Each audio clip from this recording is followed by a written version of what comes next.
Então, hoje a gente começa, né, a nossa quinta aula de saúde coletiva e da comunidade, certo? E aí hoje a gente começa falando sobre sistemas de informação. Então, nós temos alguns sistemas de informação que alimentam o Sistema Único de Saúde, né, que alimentam o SUS, certo? Que trazem informações específicas sobre determinadas áreas. E aí eles são mais conhecidos pelas siglas, né? A gente do SIM, SINASC, SINAM, Hiperdia, entre outros que a gente vai conhecer hoje, certo? O SIM é o Sistema de Informação sobre Mortalidade, certo?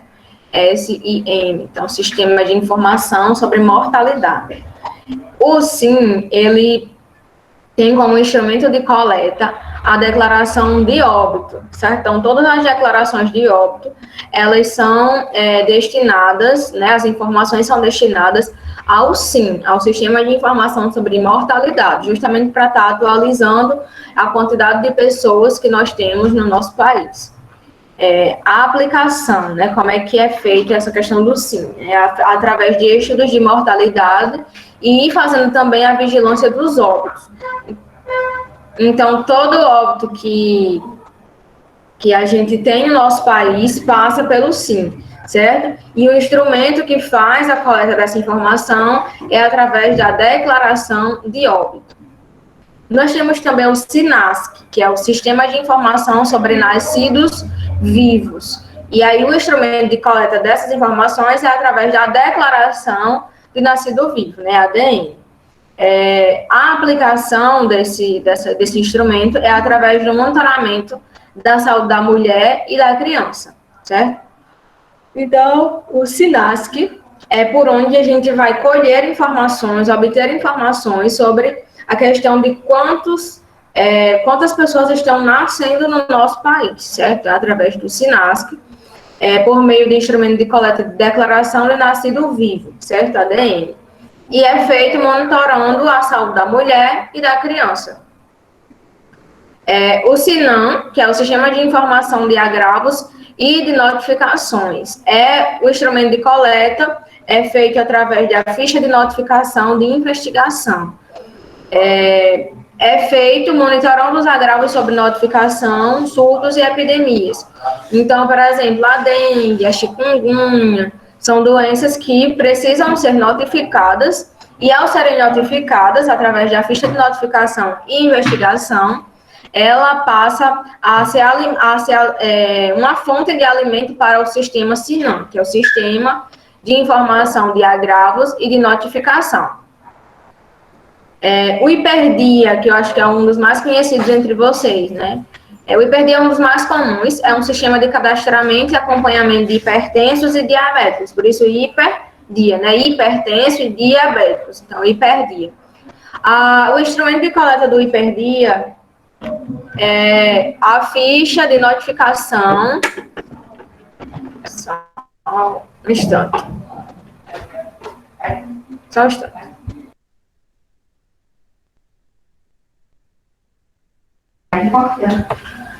Sim, voltando aqui.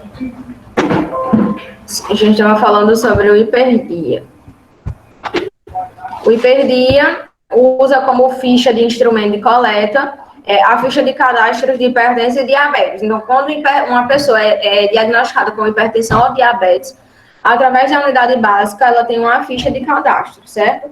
E através dessas fichas de cadastro, é alimentado o Hiperdia, o sistema do Hiperdia. É aplicado através do momento que a gente conhece o perfil epidemiológico e da prevalência das doenças. Então, é feito de acordo com a questão epidemiológica de cada lugar. Certo? Então, a ficha de cadastro de hipertensos e de diabéticos é realizada. Geralmente, isso acontece nas unidades básicas, porque são as unidades básicas que são mais próximas de determinada população, né? Elas abrangem determinada população e aí fica mais fácil de recolher através das unidades básicas e alimentar o sistema de Hiperdia com a quantidade de hipertensos e diabéticos em cada região. Então, assim, o SIM, que é o Sistema de Informação sobre Mortalidade, o SINASC, que é o Sistema de Informação sobre Nascidos Vivos, o SINAM, que é o Sistema de Informação de Agravos e Notificações, e o Hiperdia, que é o Sistema de Cadastramento e Acompanhamento de Hipertensos e diabéticos. O CIPNI é um sistema de informação do Programa Nacional de Imunização, certo? Esse utiliza como sistema, como instrumento de coleta, o boletim mensal de imunização. É aplicado de que forma? Através do boletim mensal de imunização, através da monitorização da situação vacinal, ou seja, a quantidade de doses aplicadas, coberturas e controle de estoque. Então, quando se manda vacinas para uma determinada unidade, para um determinado município, para uma determinada regional, é feito um boletim, todos os meses é cobrado esse boletim de imunização. Foram mandadas tantas doses, quantas doses foram usadas, certo? Então, para saber quanto da população já está imunizado para determinada doença. Então, é através desses boletins que acontecem de forma mensal, certo? Que é alimentado o CIPNI. O CIPNI é o Sistema de Informações do Programa Nacional de Imunização, certo? Próximo, CIAB. O CIAB é o Sistema de Informação da Atenção Básica, certo? Sistema de Informação da Atenção Básica, esse é o CIAB. O instrumento de coleta do CIAB são formulários do CIAB para o cadastramento familiar e é feito de forma acompanhando a situação de saúde das famílias e indivíduos na atenção básica. Então, o CIAB é um sistema de informação voltado especificamente para a atenção básica e é alimentado através do cadastramento familiar. Então, através desse cadastro de quantas famílias tem naquele bairro, de quantas famílias tem naquela cidade, é alimentado o CIAB, que é um sistema de informação voltado para a atenção básica. O SENES é o Sistema de Cadastro Nacional dos Estabelecimentos de Saúde. A ficha de cadastro, né, o instrumento de coleta, é a ficha de cadastro dos estabelecimentos de saúde. Aplicado de forma a cadastrar e manter atualizado os serviços, estabelecimentos e servidores existentes em cada unidade de saúde, certo? Então, o SENES tanto vai ter o cadastramento dos profissionais de saúde, quanto também dos estabelecimentos de saúde, certo? CIS pré-natal é o sistema de acompanhamento do programa de humanização no pré-natal e no nascimento, CIS pré-natal. Utiliza como instrumento de coleta a ficha de cadastro para acompanhamento das gestantes no pré-natal. Então, toda gestante, ao dar início ao pré-natal, é preenchida uma ficha, certo? Para fazer o acompanhamento durante toda a gestação. E essa ficha, à medida que ela for sendo alimentada, essas informações vão sendo jogadas no CIS pré-natal. A aplicação é feita de modo a avaliar a qualidade e humanização do pré-natal, certo? Essa ficha serve como um acompanhamento da gestante e também uma forma de estar avaliando o trabalho naquele determinado local de pré-natal, né? Se o pré-natal realmente está sendo eficaz, se está sendo preenchido de forma satisfatória, certo? Então, é no CIS pré-natal que a gente vai fazer o acompanhamento dessa gestante durante todo o pré-natal, alimentando assim o sistema do CIS pré-natal, que serve para avaliar a qualidade da humanização no pré-natal. Então, esses são os sistemas de informação que a gente tem disponíveis, certo?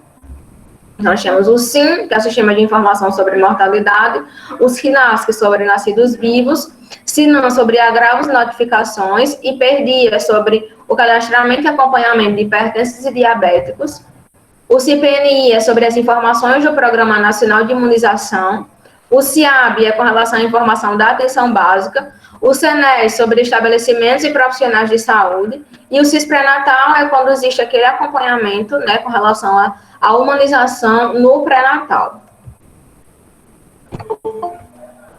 Deixa eu ver aqui. Só pedindo para entrar.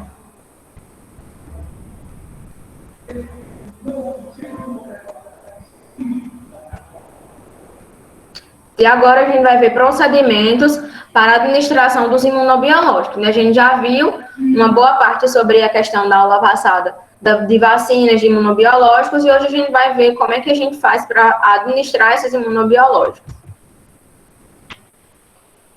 Então, tem alguns aspectos específicos com relação a esses imunobiológicos. Então, ao utilizar vacinas, soros, imunoglobulinas, o vacinador deve levar em conta aspectos específicos para que não haja comprometimento do processo de imunização induzido pela vacinação, como, por exemplo, composição, apresentação, quais são as vias e as regiões anatômicas para a sua administração e qual é a quantidade de doses que devem ser administradas. Então, são coisas que a gente precisa prestar atenção, saber e entender o porquê de cada coisa, justamente para que não existam erros, certo? Na hora da gente estar fazendo a administração dessas vacinas. Então, saber o que está indo ali, se são vírus vivos, se são vírus inativados, se é soro, se é imunoglobulina, para não aplicar de forma errônea. Qual é a apresentação, certo? Se ela veio em um pozinho para ser diluído, se ela já veio diluída, se precisa aplicar toda de forma pura, ou que precisa diluir com alguma outra coisa, como por exemplo o soro ou ABD, certo? Quais são as vias e as regiões anatômicas para administração, né? Via intradérmica, intramuscular, subcutânea, se pode administrar no deltoide, se pode administrar no glúteo, quanto se aplica em cada, certo? E a questão do número de doses, né? Porque, como a gente sabe, algumas vacinas são aplicadas em 2, em 3, algumas vacinas são aplicadas apenas em uma única dose, e isso vai variando de acordo com cada imunobiológico e com cada situação. A gente também deve prestar atenção na questão do intervalo entre as doses, né? Então, de acordo com cada vacina, por exemplo, existe um intervalo. Tem vacina que não pode passar de 30 dias o intervalo, tem vacina que precisa respeitar 60 dias entre uma dose e outra. Tem vacina que só é dada a cada um reforço a cada 10 anos. É importante prestar atenção nessa questão dos intervalos entre as doses. Qual é a idade recomendada, né? Porque a gente viu que algumas vacinas só podem ser dadas a partir de 6 meses, a partir de 2. Vacinas que muitas vezes precisam por exemplo, a BCG e a hepatite B. A criança ela precisa ter mais de 2 quilos, né? Nasceu prematura, ela precisa ter mais de 2 quilos para poder receber a vacina. Então, são coisas que a gente precisa ter noção sobre, né? Para que a gente não cometa esses erros de forma a trazer prejuízos para as pessoas. Com relação à conservação, né, a gente viu também que é importante manter essas vacinas, principalmente as vacinas, em temperaturas positivas, se for a questão de instância municipal, instância local, né, e sempre manter entre 2 e 8 graus positivos, com o ideal de 5 graus positivos, né. Tem algumas vacinas que podem ser congeladas, outras já não podem. A conservação também com relação a qual instrumento, né, que vai poder estar conservando, né? O ideal é uma câmara refrigerada, mas nem todo mundo tem acesso a isso, então geralmente se usam geladeiras, que foi a aula que a gente viu ontem, né? Então, a questão da validade também, quando a gente tem a câmara refrigerada, por exemplo, né, que a gente vai lá organizar, não pela questão de o que pode ser congelado e o que não, porque a gente viu que a refrigeração na câmara refrigerada, né, a temperatura, ela é igual em toda a câmara. Mas aí a gente faz aquele mapazinho, né, e faz o sistema PIP, né, o primeiro a entrar, o primeiro a sair. Então, com relação à validade, né, sempre está observando para não não estar administrando nas pessoas doses já vencidas, né. Então, no sistema PIP ou PEP, enfim, a gente coloca primeiro as doses mais antigas na frente para que elas não se percam, né? E as mais novas atrás, porque elas podem ter um prazo de validade maior. Então, atenção. Após a abertura do frasco de vidro, a solução deve ser mantida no frasco e a dose deve ser aspirada somente no momento da administração. Nunca deixe seringas preenchidas previamente preparadas, armazenadas na caixa térmica de uso diário da sala de vacinação. Então, é algo que a gente também já viu, certo? Então, não pode. Tem gente que das antigas, que tem, eu não sei nem como falar, mas seria uma preguiça, na verdade, né, de fazer na hora. Então, para agilizar o trabalho, a gente vai aspirar várias doses, porque a gente sabe que vai ter uma demanda grande, então vamos aspirar várias doses, deixar tudo arrumadinho lá, as seringas dentro da caixa. Quando o pessoal vai chegando, a gente vai só administrando. Então, isso é uma conduta que é inadequada, certo? Não pode. Então, fazer esse preparo das medicações, das vacinas, antes de ser administradas e deixá-las conservadas dentro das seringas, é errado, certo? Então, fazer somente a aspiração da dose no momento que for realizar a aplicação. E aqui eu trago mais para a questão de conhecimento mesmo, às vezes a gente nunca viu, ou se já viu, não sabe os nomes, como é que funciona tudo isso, né? Então, aqui eu trago as partes de uma seringa, certo? Aqui nós temos a agulha com o bisel, né? É assim que funciona o bisel, então quando a gente diz bisel para cima, assim é um bisel para cima, certo? Que é essa posição que é mais indicada para a gente fazer, para a gente prender a veia, para a gente fazer intradérmica, certo? O corpo da seringa, né, que aqui é onde vai ter as ml da seringa, por exemplo, né, e aqui é o êmbolo onde a gente não pode estar tocando para não contaminar o imunobiológico, certo? Em algumas situações, por exemplo, com relação à agulha e ao bisel, na via intramuscular, por exemplo, na via intramuscular existem as fibras do músculo, certo?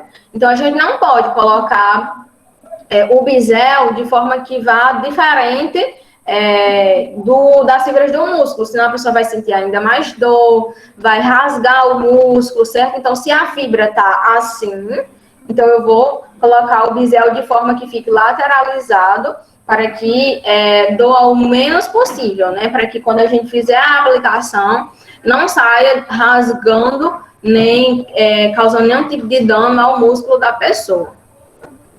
E aqui são os tipos de apresentação de onde é que vem armazenado as doses, né? Então, aqui é um frasco ampola, certo? Um frasco, vamos chamar de frasco ampola. Aqui são as ampolas e aqui é uma bisnaga, certo? A vacina da polio, por exemplo, a vacina oral, ela vem nessas bisnagazinhas. E aqui são os tamanhos, né, que a gente tem disponíveis de seringa, as mais utilizadas, pelo menos, né? Temos a de 20, a de 10, a de 5 e a de 3, aqui a de 1 ml e aqui a de 30, né, que é menos de 1 ml. Enfim, aí essa daqui a gente utiliza essa de 1 ml, geralmente a gente utiliza para insulina, certo? Que são 30, no caso, unidades. Então, a gente utiliza para insulina, geralmente essa de 1 ml, certo? A de 20, geralmente, a gente utiliza quando precisa diluir alguma medicação, certo? Com ABD ou no soro, se você precisa de uma quantidade maior, a gente utiliza a seringa de 20. E assim por diante, depende do volume. E aqui são os tamanhos de agulhas que a gente tem disponível, certo?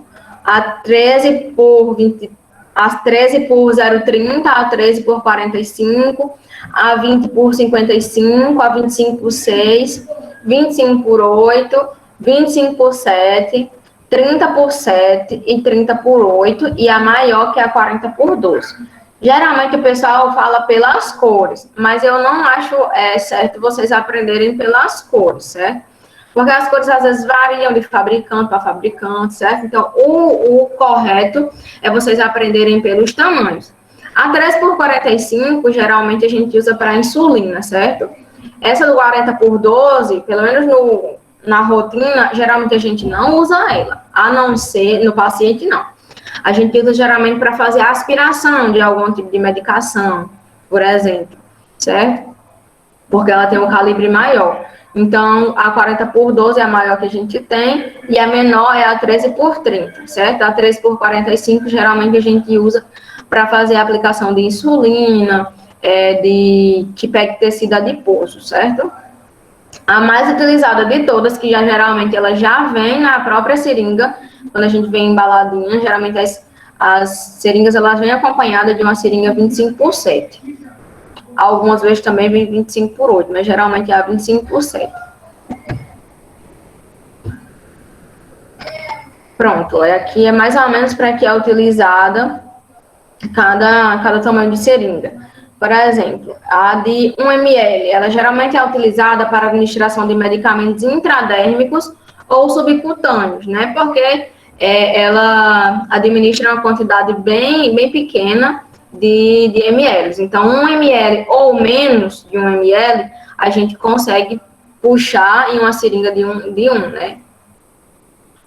A seringa de 3, geralmente é utilizada para administração de medicamentos intramusculares. A de 5, também geralmente é administrada para medicamentos intramusculares. Porque, por exemplo, no glúteo só pode ser administrada até 5 ml. No deltoide, até 2 ml. Então, geralmente, seringa de 3, seringa de 5 são as mais utilizadas para intramuscular. A seringa de 10 e a seringa de 20, geralmente elas são utilizadas para medicações endovenosas, né? Porque nesses volumes, geralmente já parte para a via endovenosa, né, na veia, que tem um aporte maior de líquidos.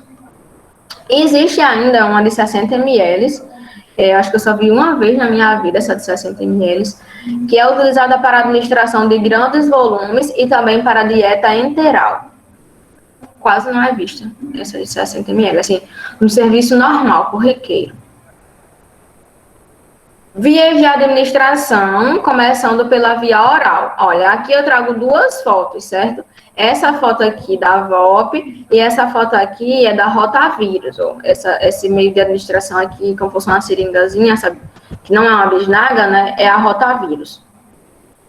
A via de administração oral, ela é muito utilizada para a administração de substâncias que são absorvidas no trato gastrointestinal com mais facilidade e são apresentadas geralmente em forma líquida. O volume e a dose dessas substâncias são introduzidas pela boca. São exemplos de vacinas administradas por tal via: a vacina da polio, 1 e 3, a vacina VOP, e a vacina rotavírus humano atenuada, né, como eu falei para vocês. A VOP, né, geralmente vem numa bisnaga, e a rotavírus humano vem como se fosse uma seringuinha que administra todo o líquido por via oral para a criança tomar. E aí, como a gente já viu, mesmo que a criança vomite, regurgite, a gente não faz uma nova aplicação, certo? Não tem necessidade. Via parenteral, certo? A maior parte dos imunobiológicos ofertados pelo PNI, né, Programa Nacional de Imunização, é administrado por via parenteral. As vias de administração parenterais diferem em relação ao tipo de tecido em que o imunobiológico será administrado. Então, quais são as vias parenterais? A via intradérmica, a via subcutânea, intramuscular e endovenosa, certo? Então, essas são as vias de administração parenteral. Via de administração parenteral, intradérmica, subcutânea, intramuscular, endovenosa, certo? E aí, para vocês terem uma noção mais de como seria, certo? E aqui os ângulos que se faz a aplicação de cada via, certo? Intramuscular, geralmente a gente faz a 90 graus, certo? Com a seringa retinha. A subcutânea, a gente já dá uma leve inclinação de 45 graus, certo? Justamente para que, como na imagem, pegue tecido adiposo, certo?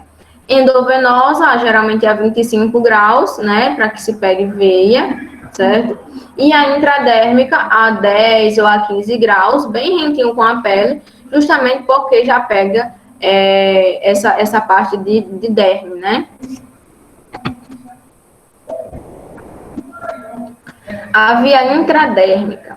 Geralmente a via intradérmica, assim como na imagem, né, a gente tanto utiliza para vacinas de BCG, assim como está fazendo nesse bebê, ó, como a gente já viu, a vacina de BCG, como para fazer o teste de PPD com relação à tuberculose, certo? Então, na via intradérmica, na utilização dessa via, a solução ela é introduzida nas camadas superficiais da pele, isto é, na derme.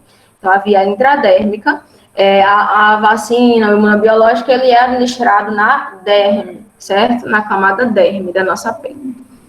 A absorção é uma absorção lenta, mais lenta, é utilizada geralmente para vacina de BCG, prova de sensibilidade a soros, assim como a prova de hipersensibilidade, como, por exemplo, o teste de PPD, como a gente já viu, certo? O volume máximo que deve ser administrado, né, por essa via intradérmica é 0,5 ml, certo? Frações inferiores ou iguais a 0,1 ml. Então, de 0,1 até 0,5 ml, podem ser administrados por via intradérmica, certo? Olha, a seringa que é utilizada, a seringa de até 1 ml. Então, certo? Então, abaixo de 1 ml, a gente pode estar utilizando essa seringa. Geralmente é utilizado a agulha 13 por 45, certo? Para fazer a administração dessas medicações, dessa vacina. O local mais utilizado é o deltoide, né? E a face anterior do braço, como a gente pode ver, o deltoide e a face anterior do braço, certo? A via intradérmica. A via subcutânea. A via subcutânea, ela é utilizada para a administração de soluções que necessitam ser absorvidas mais lentamente, assegurando uma ação contínua. Essas soluções, elas não devem ser irritantes, devendo ser de fácil absorção. Então, a via subcutânea também é uma via de absorção mais lenta. Geralmente, ela é utilizada para vacinas como tríplice viral, que é sarampo, cachumba e rubéola, a varicela, a febre amarela, assim como substâncias, por exemplo, como a insulina, a adrenalina e alguns hormônios que têm indicação específica desta via, certo? O volume máximo que é indicado para a via subcutânea é 1 ml e meio, certo? O local mais utilizado com relação à via subcutânea são regiões do deltoide, no terço proximal ou na face superior externa do braço, certo? Na face anterior da coxa ou na face anterior do antebraço, ou seja, tecidos que têm mais gordura, certo? Tecidos adiposos, onde se pode fazer a administração com relação a essa via subcutânea, certo? Intramuscular. Na utilização dessa via, a solução é introduzida dentro do corpo muscular. A absorção é mais rápida, então, a administração de medicações, de vacina de forma intramuscular, tem uma absorção mais rápida, certo? Diferente das demais, na intramuscular, existe uma absorção de forma mais rápida. Geralmente é utilizada para vacinas de hepatite B, penta, DTP, DT, DTPA, pneumo 10, meningo C, influenza, hepatite A, HPV, VIP, além de soluções irritantes, como soluções aquosas ou oleosas, que necessitam ser absorvidas de forma mais rápida. O volume máximo, que é indicado para a via intramuscular, é 5 ml, certo? Que é no glúteo. No glúteo, o máximo que a gente pode estar administrando são 5 ml, certo? No parte lateral da coxa, 3 e no deltoide, 2. O local mais utilizado é o dorso glúteo ou o músculo do grande glúteo, o vaso lateral da coxa e o deltoide. O local apropriado para a aplicação da injeção intramuscular é crucial para uma administração segura. Na seleção do local, a gente deve considerar, quando a gente for fazer a administração de uma medicação que é de forma intramuscular, certo? A gente deve avaliar e considerar o quê?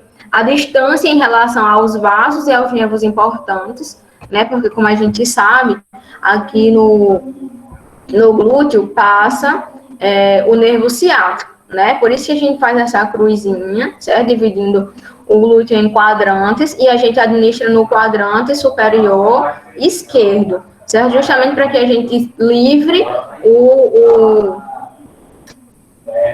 agora eu esqueci, né? Esse nervo ciático, certo? Então, sempre está avaliando a distância em relação aos vasos e aos nervos importantes. Considerar também a musculatura suficiente e grande para absorver um medicamento. Então, se eu tenho um medicamento que ele precisa, o volume dele é 5 ml, eu não vou administrar ele no deltoide. Por quê? Porque no deltoide só se pode administrar até 2. Se é 5, a gente vai administrar 1 no ventroglúteo. Espessura do tecido adiposo. Sim, e outra coisa, se passar de 5 ml, a gente já sabe que não é mais intramuscular, né? Já é endovenoso. A espessura do tecido adiposo, a idade do paciente, a irritabilidade da droga e a atividade do paciente. Com relação à espessura do tecido adiposo, então, quanto mais tecido adiposo, melhor. Então, geralmente na barriga tem mais tecido adiposo, algumas pessoas a gente deve avaliar, lógico. Nesse terço posterior do braço também, certo? Então, são regiões que a gente encontra um pouco mais de gordura. E aqui, os locais selecionados, eles devem estar distantes dos grandes nervos e vasos sanguíneos. Os mais utilizados são o dorso glúteo ou o músculo grande glúteo no quadrante superior externo, como eu já falei para vocês. Faz do glúteo um quadrante e faz no superior esquerdo, no superior externo, para que a gente consiga livrar esse nervo ciático, que passa bem aqui pertinho, certo? O músculo vasto lateral da coxa deve ser administrado no terço médio da coxa, medido entre o joelho e o trocânter maior, certo? Então, deve ser administrado bem aqui no meio do músculo, certo? O músculo deltoide, na região deltoide, no terço superior e na face externa do braço, certo? Então, a gente deve sempre fazer esse triângulozinho. Geralmente, aqui a gente coloca a mão, certo? Para poder fazer a prega também, né? Então, geralmente, pelo menos a minha mão, é justamente o espaço, né? Que a gente fica do ombro, da ponta do ombro, né? E dá justamente um espaçozinho para que a gente consiga alcançar o meio do músculo, certo? Então, os procedimentos para a administração das vacinas, né, dando continuidade. Então, sempre verificar se a pessoa que está comparecendo à sala de vacinação, ela está comparecendo pela primeira vez ou se é retorno. Justamente para que a gente saiba se ela vai precisar tomar 2, 3 doses, se ela vai abrir esquema, se ela vai só completar esquema, certo? Para os que comparecerem pela primeira vez, abrir o documento padronizado do registro pessoal da vacinação, um cartão ou uma caderneta, e cadastrar o usuário no CPNI, certo? Hoje, a gente já tem o sistema do CPNI, que a gente vai apenas cadastrar a pessoa e vai adicionando as vacinas que essa pessoa já tomou, né? Já não se tem mais aquele processo de arquivar em papel, a gente já arquiva no sistema do CPNI. No caso de retorno, verificar que as vacinas devem ser administradas. Consultar o documento pessoal de registro de vacinação, trazido pelo usuário, e a ficha ou cartão do arquivo permanente da unidade de saúde, ou procurar no CPNI, porque tem muita gente que muitos lugares que não usam o CPNI, certo? Usam ainda o arquivo de papel. Aqui em Açu a gente já usa o CPNI, certo? Tem algumas fichas antigas ainda guardadas, mas quem já está indo recentemente já está sendo atualizado e colocando no sistema do CPNI, porque é uma forma mais ágil, né, de estar encontrando e de estar armazenando esses dados. Então, no caso de uma pessoa que já foi vacinada e está indo lá para receber outra dose, sempre está verificando qual é a dose, certo? E qual é a vacina que vai ser administrada.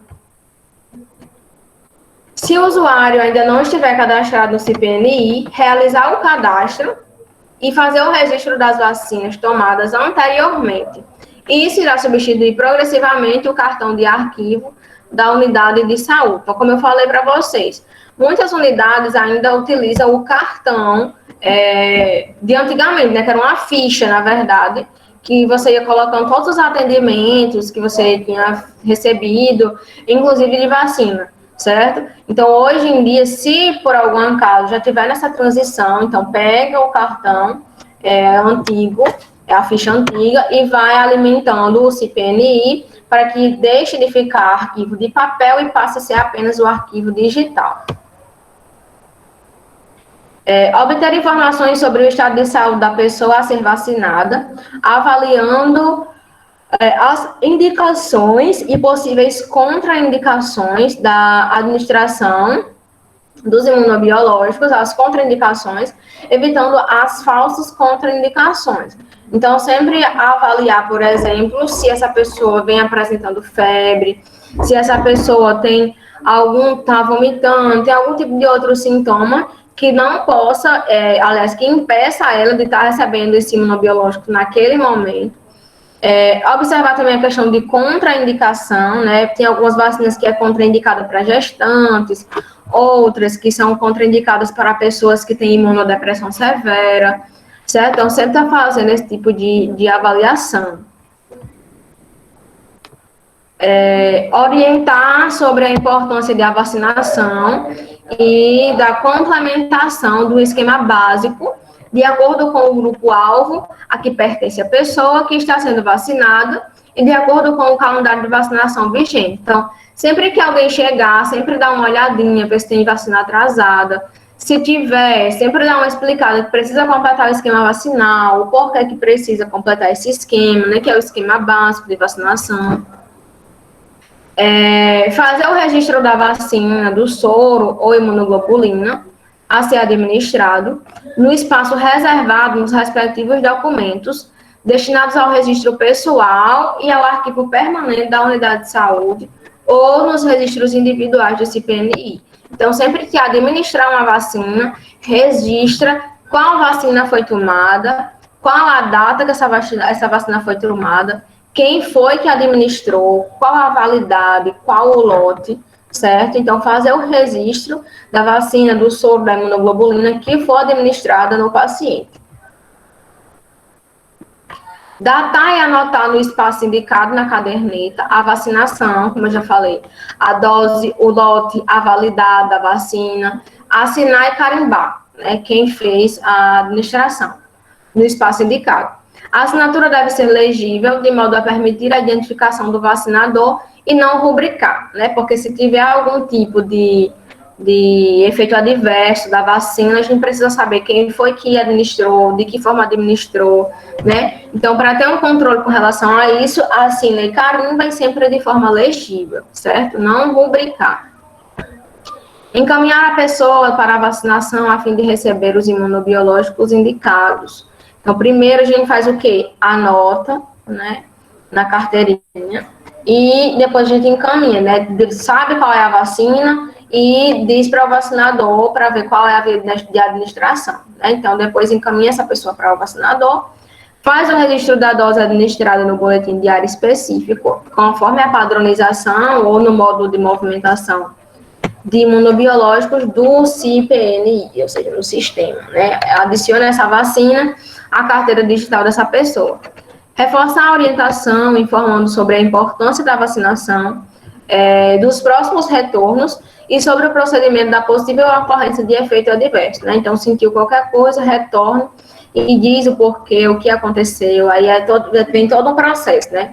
Avaliar qual foi a vacina que tomou, qual a via de administração, o lote, se estava dentro da validade, certo?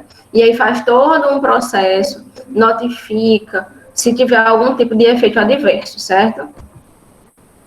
Então, essas são as cadernetas utilizadas atualmente, né? A caderneta da criança, a caderneta da gestante, do idoso, dos adolescentes e aqui a do adulto, certo? Então, são esses modelos de caderneta que a gente tem hoje. Criança, adolescente, adulto, idoso, gestante e também de povos indígenas. A caderneta de vacinação da criança, certo? Ó, já vem com quais os imunobiológicos que devem ser administrados, ó. Aí vem a data para ser preenchido, data, lote, aí a gente bota geralmente aqui a validade, certo?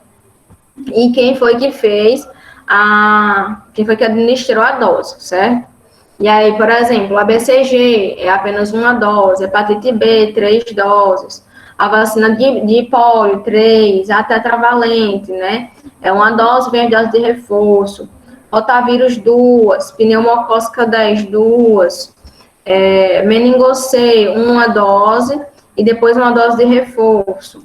A tríplice viral, né, que já vai vir com os reforços, febre amarela que é feita de 10 em 10 anos, os reforços de DTP, de VOP, pneumo, meningocei e ADT, que é a cada 10 anos.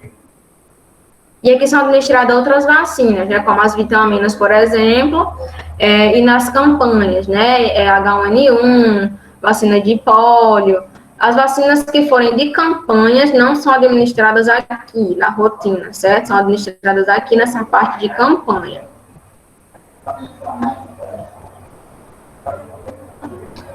Aqui é a caderneta de vacinação do adolescente, né? A página que é feita o registro das medicações, das vacinas tomadas, certo? A hepatite B, febre amarela, que é uma dose a cada 10 anos, tríplice viral, dupla adulto, né, que é a DT, HPV, no caso de meninas, é de 9 a 14, meninos de 11 a 14 anos, DTPA, no caso, for uma adolescente gestante, né, mas que faz anotação aqui, mas ela tem a carteira de gestante também, e outras vacinas que possam ser dadas, como, por exemplo, as de campanha, certo?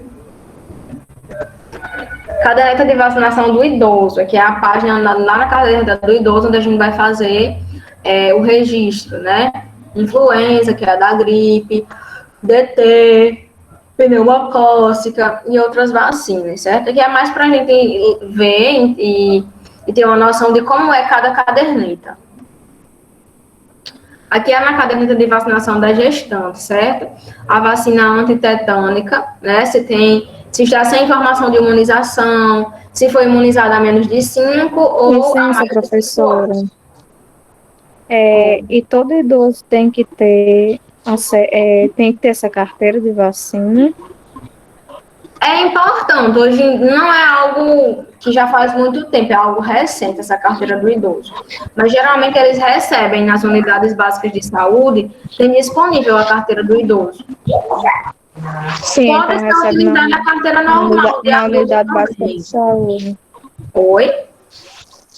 No caso, no postinho da comunidade, onde se mora. Isso, geralmente tem os postinhos. Quando eu estava morando no bairro São João, teve a distribuição das cadernetas para os idosos. Fizeram um eventozinho, né, chamaram a população idosa e fez a distribuição das cadernetas do idoso. Eu não sei se todas as unidades elas deixam disponíveis, né? Mas geralmente é na unidade básica do bairro onde o idoso mora que fica disponível essa caderneta. Se não, pode procurar na instância municipal, né? Aqui é o centro clínico. Nos outros municípios eu não sei qual é a instância municipal, né? Pronto, aí no caso... Aí no caso da vacina antitetânica, né? Se não tinha nenhuma dose, estava sem imunização de vacina antitetânica, toma a primeira dose, né? E toma a segunda, certo? Se por algum acaso já tiver, tomar apenas a DTPA, né? Que é a partir da 20ª semana. No caso da hepatite B, né? Se já foi imunizada, não precisa. Se não foi ainda, toma as 3 doses, né? Toma a primeira dose no dia 0, a segunda com o mês da primeira e a terceira com 6 meses da primeira, certo? Conta 6 meses da primeira dose para tomar a terceira, né? Hepatite B. E a influenza geralmente é dada todo ano, né? A validade é só de 1 ano. Então, todo ano tem campanha para tomar a influenza. Geralmente é feita no meio do ano, as campanhas de influenza.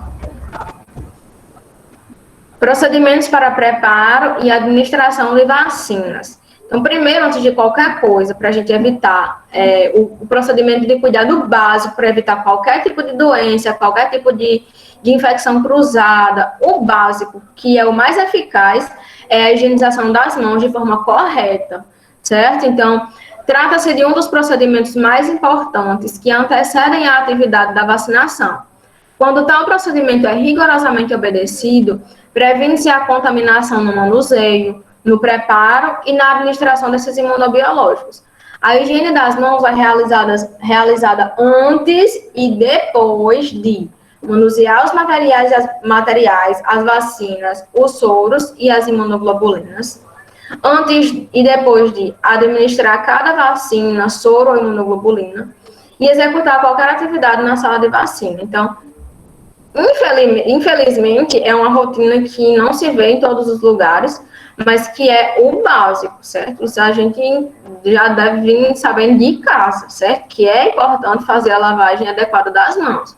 Então, se eu vou fazer a administração de imunobiológico e eu peguei o imunobiológico, terminei e lavo a mão, certo? Então, depois também, porque eu entrei em contato, lavo a mão. Outra coisa, é muito importante o uso de EPIs. Outra coisa que é muito triste também é a gente ver profissionais de saúde ainda hoje fazendo a administração de imunobiológicos sem luva. Então, não existe isso, acho que só aqui assumem. Mas, assim, é muito importante, gente, a questão do uso de EPI, certo? Da luva, do gorro, do jaleco, certo? Então, da máscara, que aí a máscara virou rotina por causa do Covid, né? Mas é algo que já devia ser usado porque é um EPI básico, certo? Então, além de usar os EPIs, a gente também precisa fazer a higienização das mãos. Então, nem se faz a higienização de mãos, e se faz, só faz uma vez, e durante o restante do processo não faz mais. E depois, não se usa luva também, né? Que é algo básico para a hora de fazer a administração de medicações. Então, começou a mexer em medicação, já põe a luva, certo? Depois lava a mão, lava antes, lava depois dos procedimentos. A gente sabe o quanto isso é importante. O Covid só veio aí para evidenciar ainda mais o quanto é importante essa questão da higienização, né? Então, ao manusear os materiais, vacinas, soros, imunoglobulinas, ao administrar cada vacina, cada soro, imunoglobulina, e ao executar qualquer atividade na sala de vacina, porque a gente está lidando com imunobiológicos. Então, pegou, nesse paciente aqui, a gente aplicou, no bebê aplicou rotavírus. Aí ficou com a mão suja de rotavírus, né? Não limpou e já foi administrar outra vacina, foi administrar VOP. Aí se juntou 2 imunobiológicos e se juntam imunobiológicos que não podem ser administrados de forma conjunta. Já pensou no prejuízo que pode ser levado para uma criança? Então, veja, isso é o mínimo, né? E levar contaminação quando a gente faz a perfuração dos membros da pessoa.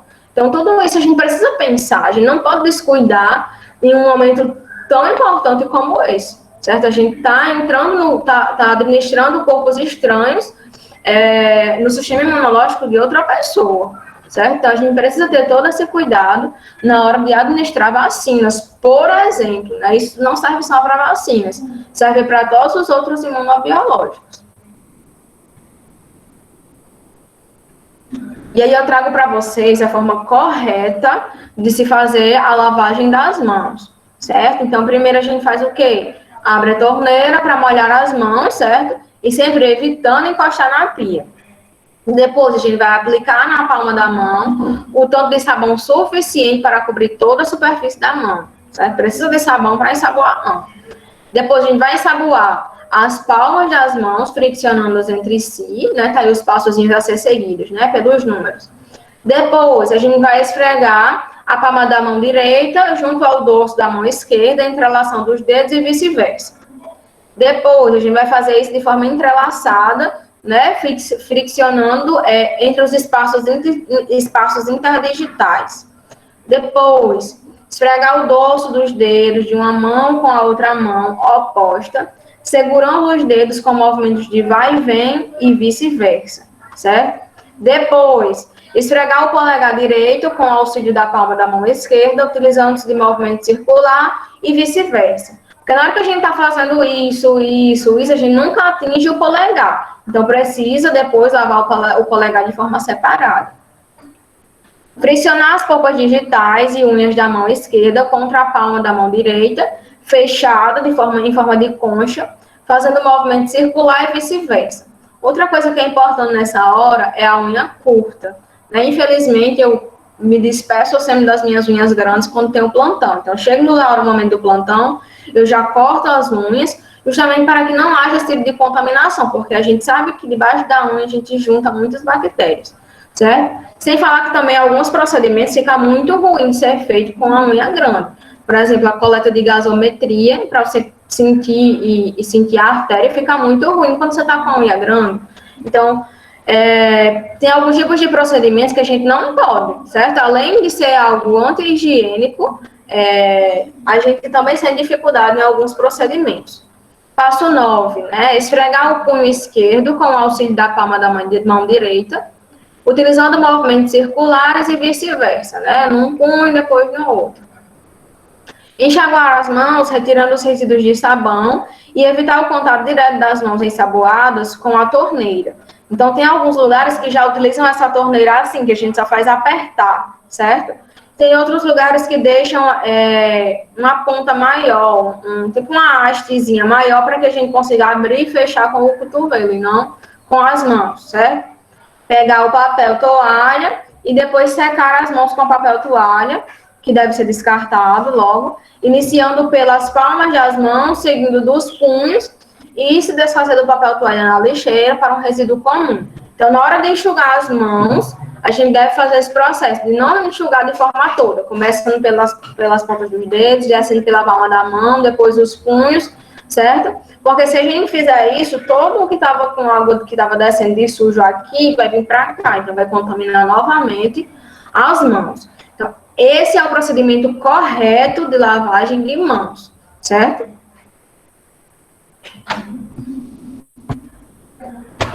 Procedimentos para preparo e administração de vacinas.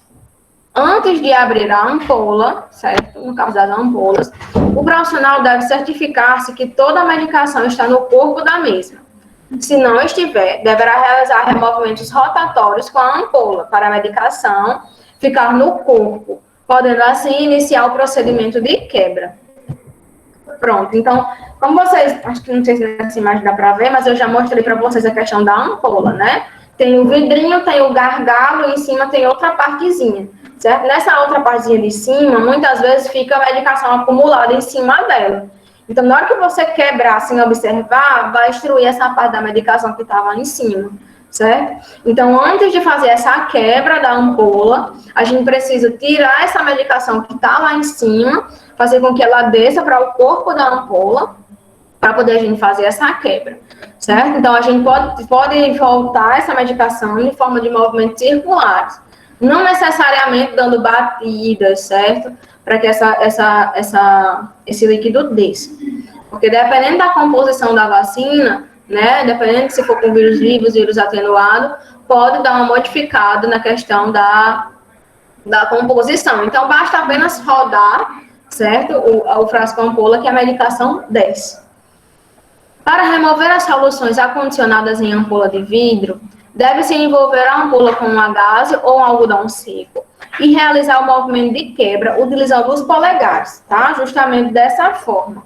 Então, fazendo pressão com os 2 polegares para frente, tá bom? Então, faz esse movimento assim que ela quebra, certo? Tem algumas ampolas que são maiores, geralmente, que elas vêm com um pontinho, onde você deve quebrar. Não é naquele pontinho que vocês fazem a força. Você vira o pontinho para o outro lado e faz a força de forma contrária. Se fizer no pontinho, não quebra, certo? E fazer de forma contrária ao pontinho para quebrar.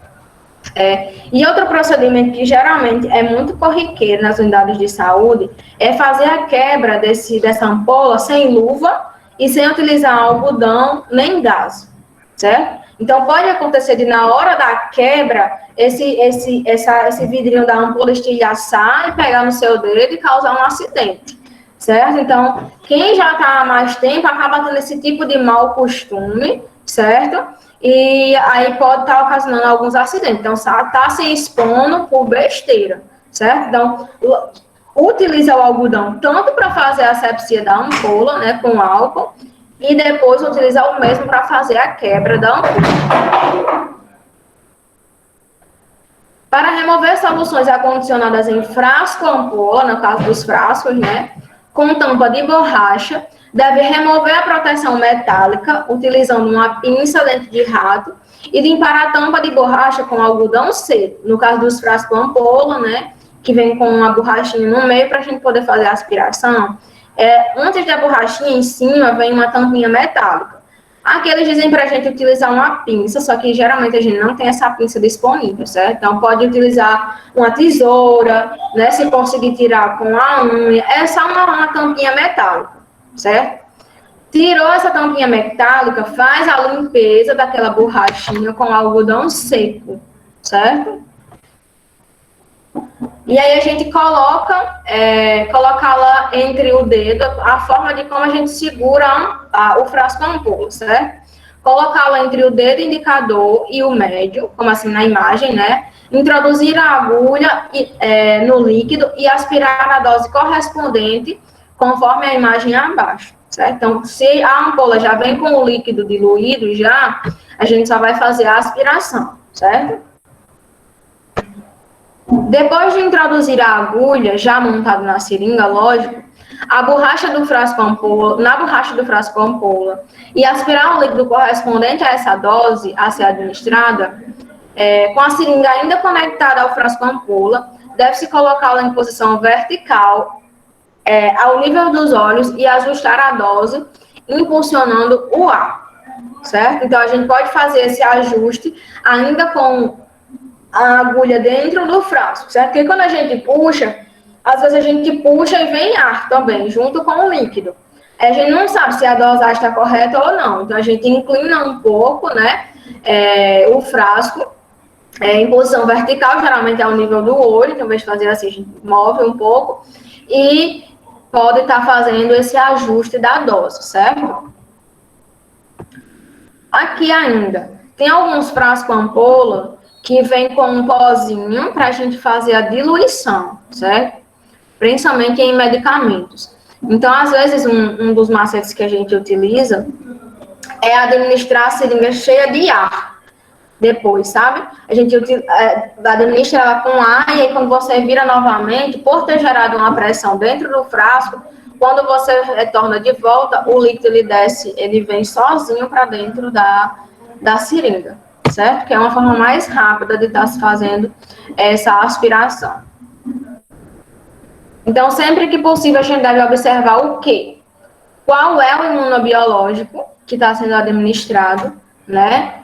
Se é uma vacina de VIP, se é uma hepatite B. Para quê? Para que a gente não faça uma administração de forma errada. Que isso, às vezes, acontece, né? Infelizmente, acontece. Como aconteceu na vacina de Covid, né? Que foi trocada por, se não me engano, foi por insulina. Administrou insulina no lugar da vacina de Covid. Não, mentira, minto. Foi a vacina da gripe, de H1N1. Então, foi confundido por causa dos frascos, que todos dois são frasco ampola. Porém, um era de cor alaranjada, que é a de Covid, e o outro era verde, que é a de H1N1. Mas, por serem frasco ampola, a pessoa não prestou atenção e acabou administrando, em vez da Coronavac, a de H1N1. Algo assim, trocou uma vacina pela outra, né? Então, não prestou atenção qual era o imunobiológico que deveria ser administrado. Qual é a apresentação, né? Se é em forma de líquido, se vem em pozinho que a gente precisa tá diluindo, certo? Se é por via oral, né? Através daquelas bisnagas. Oi. Aí, numa situação dessa, qual o risco que o paciente corre? Depende do imunobiológico que foi administrado, né? Geralmente, não se tem, nesse caso, não teria problema, né? Porque possivelmente a pessoa não teria tomado uma dose anterior. Mas em alguns imunobiológicos pode acontecer uma superdosagem, né? E aí trazer alguns efeitos adversos para a pessoa. Dependendo do imunobiológico, a pessoa pode ficar bem grave, né?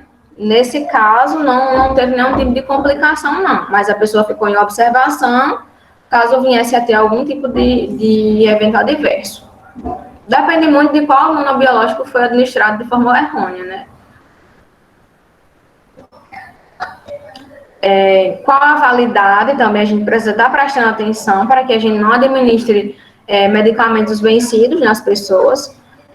Qual que é a idade do paciente, porque como a gente viu, varia também algumas vacinas de acordo com as idades, né? Tem vacina que até 19 anos se aplica meio ml, né? E a partir dos 20 já se aplica 1. Se for um bebezinho, por exemplo, e for aplicado a vacina de BCG, então são 0,05, 0,01, né, ml. Então, tudo isso deve ser prestado atenção na hora de fazer a administração de um imunobiológico. Qual é a dosagem, né, como a gente já viu, qual a área que deve ser aplicada. Então, administrar uma medicação que era para ser administrada em via muscular, em via subcutânea, então você não vai ter a mesma ação, né? Porque na intramuscular tem uma ação mais rápida. Já na subcutânea vai ter uma ação mais lenta, certo? Ou, por exemplo, fazer o contrário. Era uma medicação que era para ser administrada, por exemplo, a insulina. Era uma insulina que era para ser administrada em via subcutânea, porém a pessoa confundiu e administrou em via endovenosa, certo? Então, na via endovenosa, ela é uma via muito rápida, a ação. Então, essa pessoa, se estava precisando, por exemplo, diminuir a quantidade de glicose no sangue e administrou uma insulina de ação mais longa, então esperava uma ação mais longa, né, mais duradoura, e aí só que ela administrou por via endovenosa, certo? Então, o que vai acontecer? Essa pessoa vai ter um pico de hipoglicemia, certo? Vai descer a glicemia de forma muito rápida, e essa pessoa pode ter algumas complicações e parar, certo? Só porque a pessoa errou a via de administração, certo? Então, como a gente já viu, tem vias de administração que são mais rápidas e outras que são mais lentas, certo? Qual a angulação adequada, né? Só para a gente relembrar aqui, ó. Tem vacinas que devem ser feitas a 90 graus, né? Geralmente as musculares. Outras que devem ser feitas a 45 graus, quando for a subcutânea. Endovenosa, quando for a 25 graus. E a intradérmica a 15 graus. Então, dependendo da angulação que a pessoa usar, que o administrador for usar, pode atingir um tecido diferente. Então, eu quero administrar e depende da agulha também. Por exemplo, uma subcutânea com agulha 3x45 dá certo, porque a agulha não é tão grande e ela vai atingir justamente o tecido adiposo, a 90 graus, certo? Mas se for uma agulha 25x7, já não rola, entendeu? Porque já não, se você fizer a 90 graus, já não vai atingir tecido subcutâneo, vai atingir tecido muscular, certo? Então, tudo isso tem que ser levado em conta na hora de se fazer a administração. E era isso a aula de hoje, certo? Essa era a nossa quinta aula.